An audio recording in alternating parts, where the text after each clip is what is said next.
অধিকতর প্রটোকল দিলে আমাদের কোনো আপত্তি নেই, কিন্তু একটি অন্যতম প্রধান দল হিসেবে সমভাবে বাংলাদেশ জামাত ইসলামীর মহতারাম আমিরকে প্রধানকে সম আচরণ দিতে হবে। কোন একটি দলের প্রধানকে নিয়ে যে বাড়াবাড়ি করছে গভর্নমেন্ট, অতিরিক্ত সিকিউরিটি দেওয়া, অতিরিক্ত প্রটোকল দেওয়া, কোন একটি দলের পক্ষ থেকে ইলেকশন কমিশনে দিয়ে চাপ সৃষ্টি করার চেষ্টা করছে, যাতে করে সমস্ত ত্রুটির কারণে যাদের নমিনেশন বাতিল হিসাবে গণ্য হওয়ার কথা সেটা যেন করা না হয়।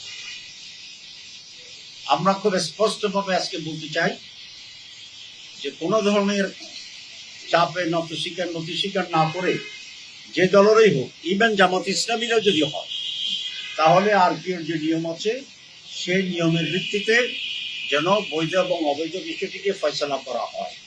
অন্যথায় এই দুটো জিনিস প্রমাণিত হবে।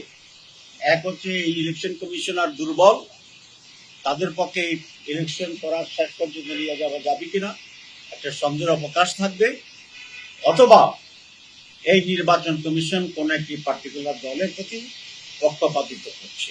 72 ঘন্টা ময়েশ্চার লক সমৃদ্ধ লিলি বডি ওয়াশ, শিয়া বাটারের গুডনেস স্কিন রিপেয়ার করে রাখে সফট ও গ্লোয়িং। এই ধরনের আচরণ যদি অব্যাহত থাকে তাহলে সুষ্ঠু নির্বাচনের ব্যাপারে জনগণের ভিতরে সংশয় এবং হতাশা তৈরি হয়।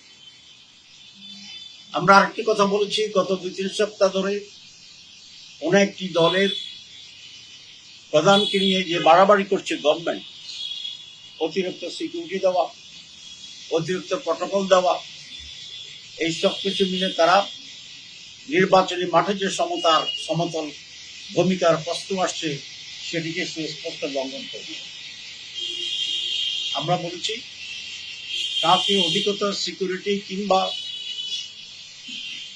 অধিকতর প্রটোকল দিলে আমাদের কোনো আপত্তি নেই, কিন্তু একটি অন্যতম প্রধান দল হিসেবে সমভাবে বাংলাদেশ জামাত ইসলামীর মহতারাম আমিরকে প্রধানকে সম আচরণ দিতে হবে।